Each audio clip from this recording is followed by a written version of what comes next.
മക്കളുടെ ബർക്കത്ത് 5 കാര്യമാണ്. 5 കാര്യം കുടുംബജീവിതവുമായി ബന്ധപ്പെട്ട തന്നെയാണ്. മക്കളുടെ ബർക്കത്ത് പറഞ്ഞാൽ 5 കാര്യമാണ്. ഒന്നാമത്തെ കാര്യം എന്താ വെച്ചാൽ മക്കൾ ആഗ്രഹിച്ച് കിട്ടിയതായിരിക്കണം. ആഗ്രഹിച്ച് കിട്ടിയാലേ ബർക്കത്ത് ഉണ്ടാവുള്ളൂ. ആഗ്രഹിക്കാത്ത കിട്ടിയ ഒരു സാധനത്തിനും ബർക്കത്ത് പറയും. ഒരാൾക്കൊരു വിഷയത്തോട് ആഗ്രഹം വേണം, അപ്പോഴാണ് ബർക്കത്ത് ഉണ്ടാവുക.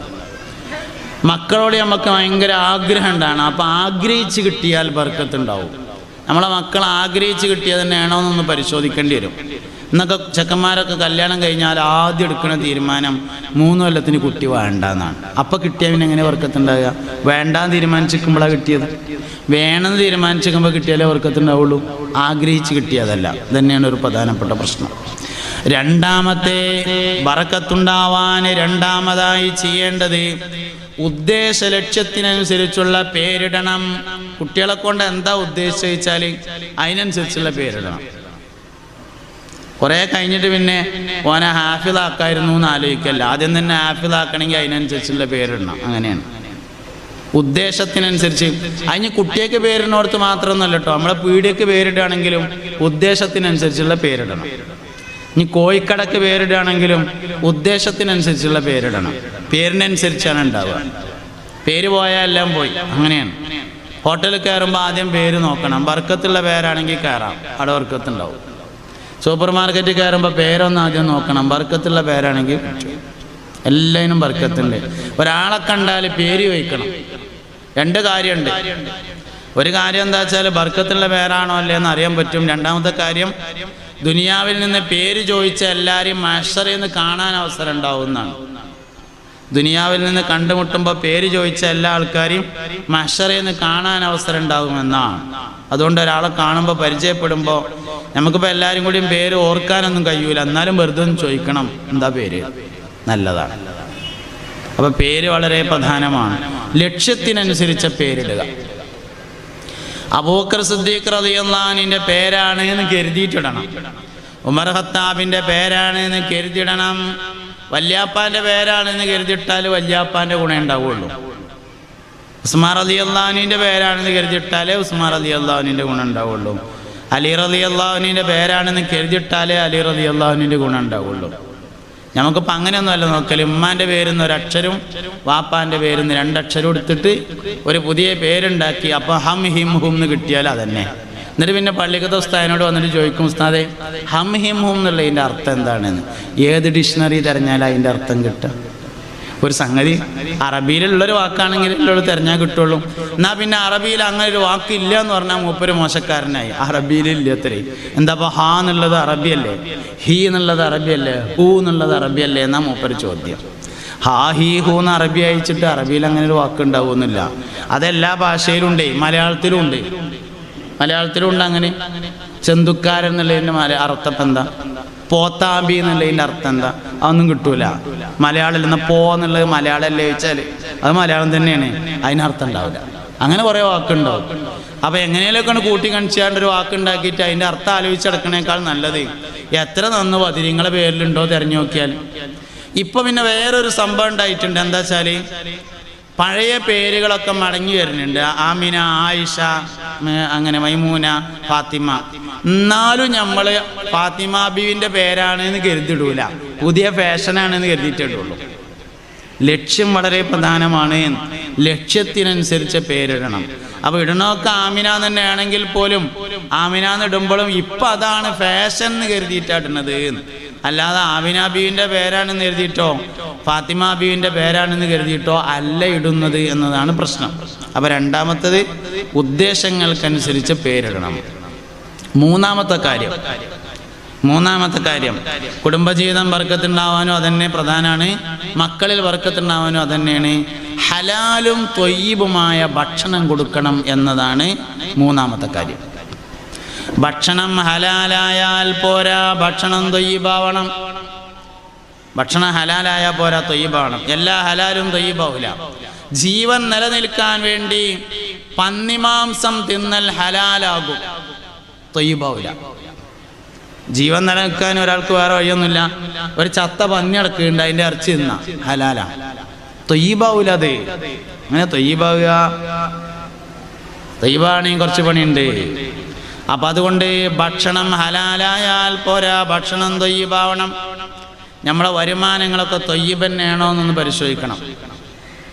അനന്തരം കൊടുക്കാൻ ബാക്കിയുള്ള മുതൽ തൊയ്യിബാവൂല. യത്തീമിൻ്റെ മുതൽ പറ്റിച്ചത് തൊയ്യിബാവൂല. വഖഫ് മുതൽ അന്യാധീനപ്പെടുത്തിയത് തൊയ്യിബാവൂല. റോട്ടുമെന്ന് ഇങ്ങോട്ട് തിരക്കിയത് തൊയ്യിബാവൂല.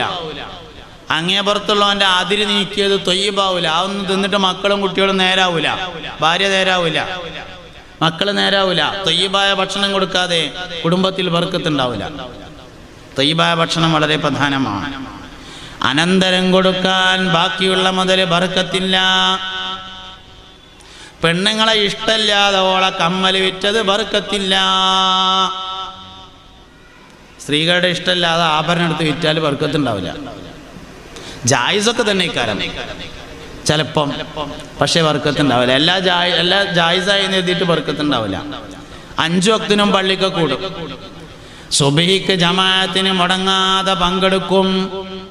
സുബഹി ജമാഅത്ത് കഴിഞ്ഞിട്ട് ഒരു പേജ് ഖുർആൻ ഓതും. അത് കഴിഞ്ഞിട്ട് ഇങ്ങനെ അങ്ങോട്ട് പോയിട്ട് സൂപ്പർ മാർക്കറ്റ് തുറന്നിച്ചിങ്ങാണ്ട് ചൈനയിൽ നിന്ന് സാധനം ഇറക്കിയിട്ട് ജപ്പാനിൽ നിന്ന് സ്റ്റിക്കർ ഒട്ടിച്ചിങ്ങാണ്ട് വെക്കും. തൊയ്യിബാവൂല. തന്നെ സംഗതി തന്നെ ഞാൻ പറഞ്ഞ കാര്യം. അവനാണ് നിന്നാൻ പറ്റിയതോ വേറെ കൊടുക്കുക. ഇത് അവനാണ് നിന്നാൻ പറ്റാത്ത കോലത്തിൽ. എന്നിട്ട് പിന്നെ അതിനുള്ള വരുമാനത്തിൽ നിന്ന് പിന്നെ 250 റുപ്യ കുട്ടികൾ സ്വാലിഹീങ്ങളാവാൻ വേണ്ടി മദ്രസയ്ക്ക് അവൻ്റെ ഈ പറ്റിച്ച മുതലിട്ടിട്ട് വേണമല്ലോ. മദ്രസക്ക് അവൻ്റെ 250 ഇട്ടായിട്ട് ഇവിടെ ആകെ പ്രശ്നത്തിലാണ്. അതൊന്നും വേണ്ട.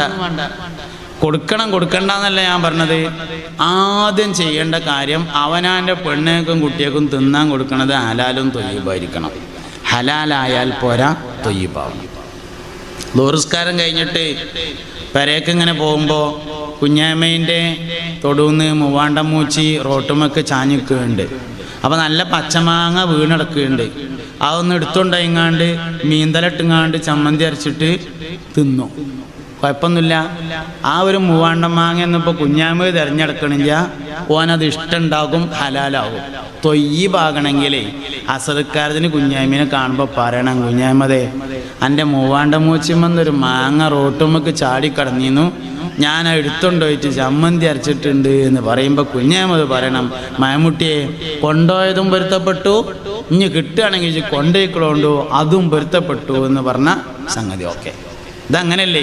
ഇതെങ്ങനെ വെച്ചാൽ നിങ്ങളിപ്പോൾ കല്യാണത്തിന് പറയാം, ഞാൻ പിന്നെ വരാൻ മറക്കണ്ടെന്നും കരുതിങ്ങാണ്ട് പോന്നതാണ് എന്ന് പറഞ്ഞാണ്ട് തിന്ന ഹലാലാവും, തൊയ്യിബാവൂല. അഭിമാനം പോയാൽ തൊയ്യിബാവൂല. അഭിമാനം നഷ്ടപ്പെട്ടാൽ ഒരു മുതൽ തൊയ്യിബാവൂല. ഭക്ഷണത്തിൽ അത് വളരെ പ്രധാനമാണ്. അഭിമാനം വളരെ പ്രധാനമാണ്. അഭിമാനമതിന് ക്ഷതം വരും വെള്ളം കുടി, എന്നാലൊഴിക്കും അന്നു ഞാനാ നടപടി. സയ്യിദുനാ ഇമാമുനാ ഷാഫി റളിയല്ലാഹു അൻഹു പറഞ്ഞതാണ്. അഭിമാനമുള്ള ഭക്ഷണമേ കഴിക്കാൻ പാടുള്ളൂ, അഭിമാനമില്ലാത്ത ഭക്ഷണം കഴിക്കാൻ പാടില്ല. അപ്പോൾ ഭക്ഷണത്തിൽ അഭിമാനം വളരെ പ്രധാനമാണ്. നമ്മളെ തൊയ്യിബ് വൈസി ഒരിക്കലും അനുഭവം പറഞ്ഞു. നമ്മളെ ഐദറുസ് ഉസ്താദിൻ്റെ തൊയ്യിബ് വൈസി, SYS ൻ്റെ ജില്ലാ പ്രസിഡന്റ് തൊയ്യിബ് വൈസി ഒരു അനുഭവം പറഞ്ഞു. ഒരു ദിവസം പിന്നെ മോല് ജാമ്യയിൽ പഠിക്കണ കാലത്ത്, പട്ടിക്കാട് കോളേജിൽ പഠിക്കണ കാലത്ത്, അന്ന് ജാമ്യൻ്റെ സമ്മേളനത്തോടനുബന്ധിച്ച് രാത്രി പോസ്റ്റർ ഒട്ടിക്കാനും ബാനർ കെട്ടാനൊക്കെ പോകും. പോസ്റ്ററും ബാനറൊക്കെ കെട്ടാൻ വേണ്ടി പോകും. അപ്പം അങ്ങനെ പോയി വരുമ്പോൾ പിന്നെ പ്രധാനപ്പെട്ട ആളുകൾക്കൊക്കെ വേണ്ടിയിട്ട് ക്യാൻറ്റീൻ നടത്തുന്ന ആൾ ചോറെടുത്തേക്കും. ബാനർ കെട്ടാനൊക്കെ പോയ ആൾക്കാർക്ക് വേണ്ടിയിട്ട് എടുത്തേക്കും. അപ്പോൾ ഒരു ദിവസം സമ്മേളനത്തോടനുബന്ധിച്ച ദിവസം രാത്രി പോലെ ഇങ്ങനെ പുറത്ത് പോയി ബാനറും പോസ്റ്ററൊക്കെ ഒട്ടിച്ച് ഇങ്ങനെ വരുമ്പോൾ നേരം വെക്കി. അപ്പോൾ ഐദറുസ് ഉസ്താദ് ക്യാൻറ്റീനിൽ നിന്ന് ഇങ്ങനെ പുറത്തേക്ക് വരുമ്പോൾ തൊയ്യിബ് വൈസിയും ഒപ്പമുള്ള ആൾക്കാരും ക്യാൻറ്റീനിലേക്ക് ഇങ്ങനെ കയറുകയാണ്. അപ്പോൾ ക്യാൻറ്റീനിൻ്റെ നടത്തിപ്പുകാരൻ, ഭക്ഷണം ഉണ്ടാക്കുന്ന ആൾ പറഞ്ഞു, ഉത്തരേ ചോറ് കഴിക്കാൻ വരികയാണെങ്കിൽ കുറച്ച് നേരത്തെ വന്ന് ചോറ് കഴിക്കണ്ടേ, മനസ്സിനടങ്ങാറാക്കാൻ നിങ്ങൾ വന്ന് വേയിച്ച് പോയിട്ട് വേണം മനുഷ്യന് പാത്രം എടുത്ത് ചെയ്യേണ്ടൊന്ന് പോയി കിടക്കാൻ എന്ന് പറഞ്ഞത് ഐദറുസ് ഉസ്താദ് കേട്ടു. തൊയ്യിബ് വൈസി ഇങ്ങനെ ഉള്ളിലേക്ക് പോയി. ഐദറുസ് ഉസ്താദ് പുറത്തേക്കും പോന്നു. ജാമ്യൻ്റെ മുമ്പിൽ വലിയൊരു ചീനിമരമുണ്ട്. ആ ചീനിൻ്റെ ചോട്ടിൽ ഇങ്ങനെ നിന്നിട്ട് ഒരു കുട്ടിനെ വിളിച്ചിട്ട്, നിങ്ങൾ തൊയ്യിബിനെ അറിയുമോ എന്ന് ചോദിച്ചു. ആന്ന് പറഞ്ഞു. തൊയ്യിബ് ആ ക്യാൻറ്റീൻ്റെ ഉള്ളിലുണ്ടാവും, വാപ്പ വിളിച്ചുണ്ട് എന്ന് പറയാറ്. അങ്ങനെ പോയപ്പോൾ തൊയ്യിബ് വൈസി ഇങ്ങനെ ചോറ് കഴിക്കാൻ ഒരുങ്ങാണ്, വാപ്പ വിളിക്കുന്നുണ്ട് പറഞ്ഞു. വന്നപ്പോൾ ചോദിച്ചു എൻ്റെ അടുത്ത് പൈസ ഉണ്ടോ ചോദിച്ചു. ആ ഉണ്ട് പറഞ്ഞു. എന്നാൽ ഹോട്ടലിൽ പോയി തിന്നോ പറഞ്ഞു. അഭിമാനം കളഞ്ഞാൽ പിന്നെ ഭക്ഷണം തൊയ്യിബാവൂല. ഏറ്റവും നല്ല ഉദാഹരണം ഭക്ഷണത്തിൽ അഭിമാനമുണ്ടായിരിക്കണം. അത് വളരെ പ്രധാനമാണ്. ഇതെന്താ വെച്ചാൽ നമ്മൾ സാധു ആകാൻ അപേക്ഷ കൊടുക്കുക. ഗവൺമെൻറ് പറഞ്ഞു എന്ത് നിങ്ങൾ മലയാളിയാണ് എന്ന് വെള്ളക്കാരുടെ. അപ്പോൾ നമ്മൾ വരി എന്ന അപേക്ഷ കൊടുക്കുക. എന്ത് ഫക്കീർ ആവാനുള്ള അപേക്ഷ പൂരിപ്പിച്ചു കൊടുക്കുക. എന്താ നമ്മൾ ഫക്കീറായി തുടരുന്നതിൻ്റെ പിന്നിൽ ഫക്കീറായി തുടരാൻ ആഗ്രഹിക്കുന്നുണ്ട് എന്ന ഒരു രഹസ്യം കിടപ്പുണ്ട്. രോഗിയായി തുടരുന്നതിൻ്റെ പിന്നിൽ രോഗിയാവാൻ ആഗ്രഹിക്കുന്നുണ്ട് എന്ന ഒരു രഹസ്യം കിടപ്പുണ്ട്. ഫക്കീറായി തുടരുന്നതിൻ്റെ പിന്നിൽ 25,000 ഇങ്ങനെ എല്ലായിടത്തും കൂടി നടന്നിട്ട് കുറച്ച് കായൊക്കെ കിട്ടി, കുറച്ച് പൈസയൊക്കെ ഇങ്ങനെ അവിടെ നിന്നൊക്കെ കിട്ടി. അതിങ്ങനെ എണ്ണി വെക്കുമ്പോൾ കുഴപ്പമില്ലാന്ന് തോന്നി. അങ്ങനെ മടക്കിങ്ങാണ്ട് കീശയൊക്കെ വെക്കുമ്പോൾ അങ്ങനെ മനസ്സുകൊണ്ട് വിചാരിച്ച് പഠിച്ചോനെ ഈ കൊല്ലത്ത് 25,000 ലോക്ക്ഡൗണിൽ പെട്ടതിനാൽ എല്ലായിടത്തേക്കും എത്താൻ പറ്റിയില്ല റബ്ബേ, വളരെ നേരത്തെ ഇറങ്ങാനും പറ്റിയില്ല. അടുത്തല്ലത്തെ 25,000 ലോക്ക്ഡൗണൊക്കെ ഒന്ന് മാറ്റിയിട്ട് കുറച്ചും കൂടി തോന സക്കാത്ത് തരണേ റബ്ബേ. ഓൻ്റെ കൽബ് എന്താ അതിൻ്റെ അർത്ഥം? അടുത്തൊല്ലത്തെ 25,000 ഇങ്ങനെ തെണ്ടിക്കണേ എന്നല്ലേ. ഓൻ എന്താ അതൊന്നും മറിച്ച് തോരുന്നൂടെ? പഠിച്ചോനെ ഈ കൊല്ലത്തെ 25,000 ആൾക്കാരുടെ മുമ്പിൽ സക്കാത്തിന് കൈ നീട്ടേണ്ട അവസ്ഥ എനിക്കുണ്ടായി. അടുത്തൊല്ലത്തെ 25,000 സക്കാത്ത് കൊടുക്കാനുള്ള ഒരവസ്ഥ എനിക്ക് നീ തരണേ റബ്ബേ എന്ന് തോർന്നിരുന്നെങ്കിൽ അല്ലാഹു തആല അത് തരായിരുന്നോ? തരേ. ഫക്കീറായി തുടരുന്നതിൻ്റെ പിന്നിൽ അവൻ ഫക്കീറാവാൻ ആഗ്രഹിക്കുന്നു എന്ന പ്രശ്നം കിടപ്പുണ്ട്. അതുകൊണ്ട് നല്ലോണം നമ്മൾ ആലോചിക്കണം കാര്യങ്ങളെ. ബറക്കത്ത് വളരെ പ്രധാനമാണ്. ഹലാലായാൽ പോരാ, തൊയ്യിബായിരിക്കണം. നമ്മൾ കഴിക്കുന്നതും അങ്ങനെ തന്നെയാണ്, വേറാക്ക് കൊടുക്കുന്നതും അങ്ങനെ തന്നെ. നമ്മൾ കഴിക്കുന്ന ഭക്ഷണവും തൊയ്യിബായ ഭക്ഷണമായിരിക്കണം. മറ്റൊരാൾക്ക് കൊടുക്കുന്ന ഭക്ഷണവും തൊയ്യിബായ ഭക്ഷണമായിരിക്കണം. വരുമാനം കുറേ ഉണ്ടാവും, ഒക്കെ തൊയ്യിബാവൂല. വലിയ വലിയ രാജാക്കന്മാരൊക്കെ കഴിഞ്ഞു പോയിട്ടുണ്ട് ലോകത്ത്. അമ്പിയാക്കളിൽ തന്നെ രാജാക്കന്മാരുണ്ടായിട്ടുണ്ട്. ഓലൊക്കെ വജീനത്തിന് വേണ്ടി കൈത്തൊഴിൽ ചെയ്തു. ദാവൂദ് നബി രാജ്യം ഭരിച്ചവരല്ലേ, പടയങ്കി നെയ്തവർ ജീവിതം കഴിഞ്ഞില്ലേ. ദാവൂദ് നബി അലൈഹി സ്വലാം രാജ്യം ഭരിച്ച ആളാണ്. മഹാനവറുകൾ വജീനം കഴിക്കാൻ വേണ്ടി ഇരുമ്പിന്റെ നൂല് കൊണ്ട് യുദ്ധത്തിന് പോകുമ്പോൾ ധരിക്കാനുള്ള കുപ്പായം പടയങ്കി ഉണ്ടാക്കിയിട്ട് അത് വിറ്റിട്ടായിരുന്നു ജീവിച്ചിരുന്നത്. രാജ്യം ഭരിച്ചവരാ സുലൈമാനുൻ നബി, അവർ വട്ടി നെയ്താ ജീവിതം യാ സാഹിബി. സുലൈമാൻ നബി അലൈഹിസ്സലാം ലോകം ഭരിച്ച രാജാവാണ്. കൊട്ടയുണ്ടാക്കിയാണ് മഹാനവറുകൾ ജീവിച്ചിരുന്നത് എന്ന് കാണാം. അപ്പം അതുകൊണ്ട് മുഅ്മിനീങ്ങളെ, ഹലാലായാൽ പോരാ, ഭക്ഷണം തൊയ്യിബായിരിക്കണം. എന്നാലേ മക്കൾ നേരാവുള്ളൂ, എന്നാലേ ഭാര്യ നേരാവുള്ളൂ, ഭർത്താവ് നേരാവുള്ളൂ, കുടുംബത്തിൻ്റെ കാര്യങ്ങൾ നല്ലവർക്ക് പോകുള്ളൂ.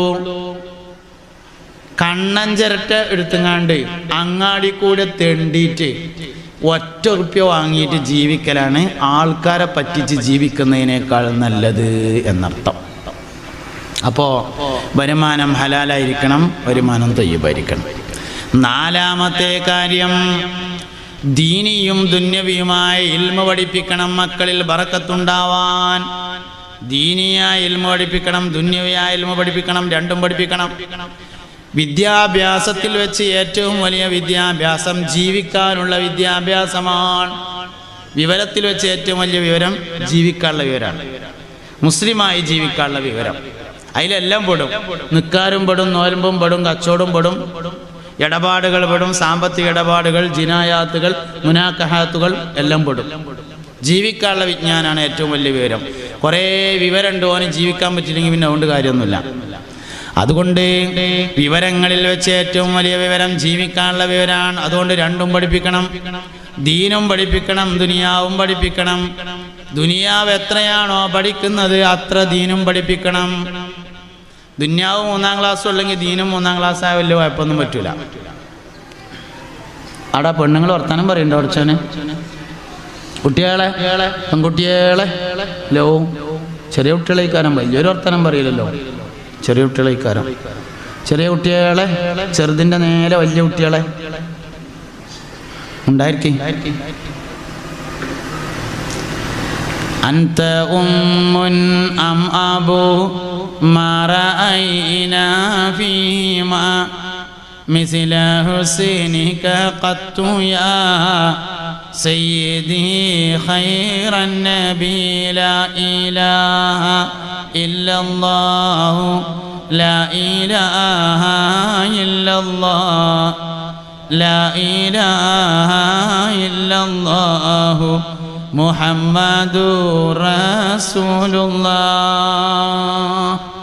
മുഅ്മിനീങ്ങളെ, അപ്പോൾ ഭക്ഷണം ഹലാലും തൊയ്യിബുമായിരിക്കണം എന്നുള്ളത് മൂന്നാമത്തെ കാര്യം. നാലാമത്തേത് മക്കളിൽ ബറക്കത്തുണ്ടാവാൻ ദീനിയും ദുന്യവിയുമായ ഇൽമു പഠിപ്പിക്കണം. വിവരം ഉണ്ടായില്ലെങ്കിൽ ബറക്കത്തുണ്ടാവില്ല. ജീവിക്കാനുള്ള വിവരമാണ് ഏറ്റവും വലിയ വിവരം, അതുണ്ടാവണം.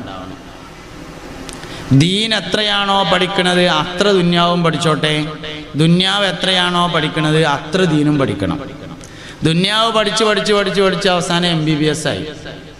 ദീൻ അപ്പോഴും 3ാം ക്ലാസ് ആണെങ്കിൽ എന്തിനാ ഈ നിൽക്കാരൊക്കെ എന്ന് തോന്നും. 2-3 ക്ലാസ് ആണെങ്കിൽ ഒരു കുഴപ്പമുണ്ടാവില്ല. നല്ല വിശ്വാസിക്കാരം, അല്ലെങ്കിൽ യുക്തിവാദിയാവും, അല്ലെങ്കിൽ നിരീശ്വരവാദിയാവും തന്നെ.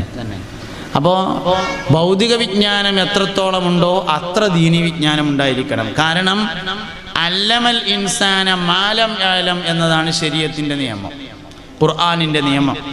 മനുഷ്യന് അറിയാത്തത് പഠിപ്പിക്കുക. ഒരു മനുഷ്യൻ്റെ അറിവ് എവിടെയാണോ ചെന്നു നിൽക്കുന്നത് അതിൻ്റെ അപ്പുറമായിരിക്കും ഖുർആനിൻ്റെ അധ്യാപനം. അതുകൊണ്ട് ഭൗതികമായ വിജ്ഞാനം എത്രയുണ്ടോ അതിനപ്പുറത്തേക്ക് ദീനിയായ വിജ്ഞാനം ഉണ്ടായിരിക്കണം. സ്വാതന്ത്ര്യ സമര സേനാനികളിൽ പ്രധാനിയായിരുന്ന മൗലാന ഷൗക്കത്ത് അലിയോട് തൻ്റെ ഉമ്മ എപ്പോഴും പറയാറുണ്ടായിരുന്നു, എത്രേ മോനെ, നിന്റെ വിജ്ഞാനങ്ങളിൽ വെച്ച് ഏറ്റവും വലിയ വിജ്ഞാനം, നിന്റെ വിവരങ്ങളിൽ വെച്ച് ഏറ്റവും വലിയ വിവരം മുഹമ്മദ് നബിയെക്കുറിച്ചുള്ള വിവരമായിരിക്കണമെന്ന് എപ്പോഴും പറയും. അതുകൊണ്ട് തന്നെ ഷൗക്കത്ത് അലിക്ക് ഒരു പണി ഉണ്ടായിരുന്നു. ഷൗക്കത്ത് അലി എന്തെങ്കിലും ഒരു പുതിയ വിഷയത്തെക്കുറിച്ച് പഠിച്ചാൽ, ഇപ്പം ഈ സാധനത്തിൻ്റെ പേര് മൈക്രോഫോൺ എന്നാണ് എന്ന് പഠിച്ചാൽ ഉടനെ ഒരു ഉസ്താദിൻ്റെ അടുത്ത് പോയിട്ട് നബിതങ്ങളെ പറ്റി പുതിയ എന്തെങ്കിലും ഒരു വിവരം പഠിക്കും. വിവരത്തിൽ ഏറ്റവും വലിയ വിവരം മുഹമ്മദ് നബിയെക്കുറിച്ചുള്ള വിവരമായിരിക്കണം എന്നതുമാതിരി നമുക്ക് ഭൗതികമായുള്ള വിജ്ഞാനം എത്ര കൂടുന്നുവോ അതിനനുസരിച്ച് ദീനീ വിജ്ഞാനം കൂടിയില്ലെങ്കിൽ യുക്തിവാദിയോ നിരീശ്വരവാദിയോ ആയി മാറാൻ എളുപ്പമാണ്.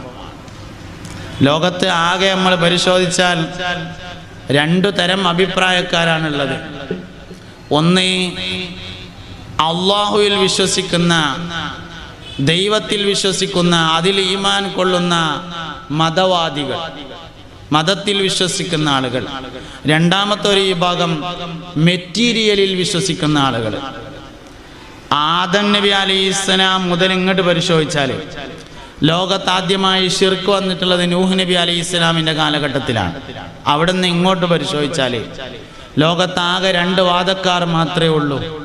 ഒന്ന് അള്ളാഹു ഉണ്ട് എന്ന വാദക്കാരും രണ്ടാമത്തേത് മെറ്റീരിയലിൽ വാദിക്കുന്ന ആൾക്കാരും. മെറ്റീരിയലിസം എന്ന് പറയുന്നത് 2 തരത്തിലുണ്ട്. ഒന്ന് ഡയലക്റ്റിക്കൽ മെറ്റീരിയലിസം എന്ന് പറയുന്നതും ഒന്ന് ഹിസ്റ്റോറിക്കൽ മെറ്റീരിയലിസം എന്ന് പറയുന്നതും. അതായത് അല്ല ഉണ്ട് എന്ന് പറയുന്ന ഒരു കൂട്ടരും അല്ല ഇല്ല, ഇതിങ്ങനെ കഴിഞ്ഞുകൂടും. മനുഷ്യൻ എന്ന് പറഞ്ഞാൽ കുറേ സാധനങ്ങളൊക്കെ കൂടി ചെമ്പും ഇരുമ്പും ഈയവും ഫോസ്ഫറസും പല സാധനം കൂടിയാണ്ട് മനുഷ്യനായി. കുറേ കഴിഞ്ഞാൽ മരിക്കും, മരിച്ചാൽ മണ്ണ് കൊണ്ടക്കും, മണ്ണ് കൊണ്ടുവച്ചാൽ ഇങ്ങനെ പയമാതിരി തന്നെ ഇരുമ്പോട് ചേരും, മണ്ണോട് ചേരും, ഈയത്തോട് ചേരും, ഒക്കെ കൂടിയാണ്ട് തുമ്പില്ലാതാവും. അങ്ങനെ പഴയതുപോലെ ആകും, അങ്ങനെ അവസാനിക്കും എന്നൊരു വാദക്കാരും അല്ല. മണ്ണിൽ നിന്ന് അള്ളാഹു മനുഷ്യനെ സൃഷ്ടിച്ചിട്ടുണ്ട്, മരിക്കും, രണ്ടാമതും അവരെ ഹയാത്താക്കും എന്ന മതവിശ്വാസികളും. ലോക ചരിത്രത്തിലാകും ഇങ്ങനെ 2 അഭിപ്രായക്കാർ മാത്രമേ ഉള്ളൂ. അതുകൊണ്ട് ഈ 2 അഭിപ്രായം ഒരേ അളവിൽ ഇങ്ങനെ പഠിച്ചില്ലെങ്കിൽ പ്രശ്നമാവും. ഭൗതികം പഠിക്കുന്നതിനനുസരിച്ച് മതം പഠിക്കണം. എത്ര കണ്ട് പഠിക്കുന്നുവോ, +2 വരെ സ്കൂളിൽ പോവുകയാണെങ്കിൽ +2 വരെ മദ്രസയിൽ പോകണം. അല്ല 4ാം ക്ലാസ് നിർത്തുകയാണെങ്കിൽ 2 നിർത്തിക്കോളി, ഒരു കുഴപ്പമില്ല. അത്യാവശ്യം നിസ്കരിക്കാനും നോയമ്പെടുക്കാനും കാര്യങ്ങളൊക്കെ പഠിച്ചിട്ടുണ്ടാവും. അങ്ങനെയാണ്. ചില വിഷയങ്ങളിൽ നമുക്ക് ചില അബദ്ധങ്ങൾ പറ്റാറുണ്ട്. ചില കാര്യങ്ങളൊക്കെ ആദ്യം തീരുമാനിക്കേണ്ട പല കാര്യം നമ്മൾ അവസാനം തീരുമാനിക്കും. അങ്ങനെയുണ്ട്. ആദ്യം തീരുമാനിക്കേണ്ട പല കാര്യം അവസാനം തീരുമാനിക്കും. ഒരാൾക്ക് 3 ആൺകുട്ടികളുണ്ടായിട്ട് ഒരാൾക്കും എൻ്റെ പേരിട്ടിട്ടില്ലെങ്കിൽ അവൻ നാളെ മഹ്ശറയിൽ എന്നെ കാണാൻ ശ്രമിക്കരുത് എന്ന് ഹബീബുനാ റസൂലുള്ളാഹി സ്വല്ലല്ലാഹു അലൈഹി വസല്ലം. കസാല ഇല്ലാച്ചിട്ടാണ് നിൽക്കണ വെച്ചാൽ ഇവിടെയൊക്കെ കസാലകളുണ്ട്. നിങ്ങളിങ്ങനെ വയ്യിൽ നിൽക്കുമ്പോൾ ഒരു സുഖമില്ല. അതിന് സംഗതി ഞാൻ പിന്നെ കുറേ നേരത്തിന് പറയാതിരുന്നതാണ്. നിങ്ങൾ വന്നിരിക്കുകയാണെങ്കിൽ റാഹത്തായിരുന്നു. മജ്ലിസുൽ ഇൽമ് എന്ന് പറഞ്ഞാൽ ഇൽമ് കേൾക്കാൻ വേണ്ടി ഇരിക്കുന്ന സ്ഥലം എന്നാണ്, നിൽക്കുന്ന സ്ഥലം എന്നല്ല. ഇൽമ് കേൾക്കാൻ ഇരിക്കുന്ന സ്ഥലം സ്വർഗത്തോപ്പാകുന്നു എന്നാണ് മജ്ലിസിൻ്റെ അർത്ഥം, നിൽക്കുന്ന സ്ഥലം എന്നല്ല. അതുകൊണ്ട് എന്തെങ്കിലും അത്യാവശ്യമൊക്കെ ഉള്ളവരാണെങ്കിൽ അവിടെ തന്നെ നിന്നോളി, കാലിന് ബുദ്ധിമുട്ടുള്ളവരൊക്കെയാണെങ്കിൽ നിന്നോളി. അല്ലാത്തവരാണെങ്കിൽ ആ വഴിയിൽ നിന്ന് പോന്നാൽ അതൊരു റാഹത്താണ്. പൊതുവെ വഴിയിൽ നിൽക്കുന്നത് ഒരു സുഖമില്ല എന്നാണല്ലോ.